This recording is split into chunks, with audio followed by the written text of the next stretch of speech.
भीलपुर गांव में आरव की जिंदगी एक काले बादल की तरह थी, जो उसे हर रोज घेर लेता। माँ की असामयिक विदाई और पिता की शराब में डूबा जीवन उसे अकेलापन और निराशा की गहराइयों में धकेल देते। बचपन से ही आरव ने जीवन के कठोर चेहरे को देखा था, जहाँ मेहनत के बाद भी उसे हमेशा कुछ न कुछ खोना पड़ता।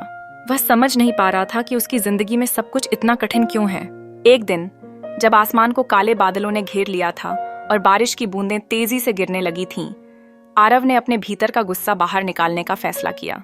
उसने आसमान की ओर देखा और उस पर चिल्लाया, जिसमें उसकी निराशा और निर्जीवा की पुकार थी। अगर तू सच में है भगवान तो बता, तू मेरे साथ ही ऐसा क्यों करता है? लेकिन सही जवाब तो नहीं आया। उसकी तकलीफ अकेली रह गई। फिर उसके हाथ में एक पत्थर आ गया और उसने मूर्ति की ओर बढ़ने की ठानी। तभी उसने एक ठंडे भीगते हुए कुत्ते को देखा, जो पास के पेड़ के नीचे कांप रहा था। उस कुत्ते का संकट ने आरव के क्रोध को शांत कर दिया। उसने अपनी चादर उतारी और उसे उस कुत्ते पर ओढ़ा दिया। जैसे ही उसने यह किया, कुत्ता उसके करीब आ गया, मानो कह रहा हो, तूने भगवान को छुआ है।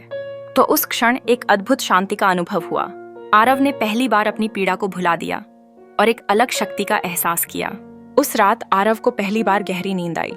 सुबह जब वह उठा तो कुत्ता वहां नहीं था, लेकिन मंदिर के दरवाजे पर उसकी ओढ़ाई हुई चादर नीटली फोल्डेड पड़ी थी और उस पर एक छोटा सा फूल। यह फूल न केवल उसकी दया का प्रतीक था, बल्कि उसकी आत्मा का भी उजाला। आरव के आंसू बह निकले। उसने समझा कि ईश्वर कितनी सरलता से हमारे कर्मों में छिपा होता है। उस दिन से उसने निर्धनों की मदद करना शुरू कर दिया।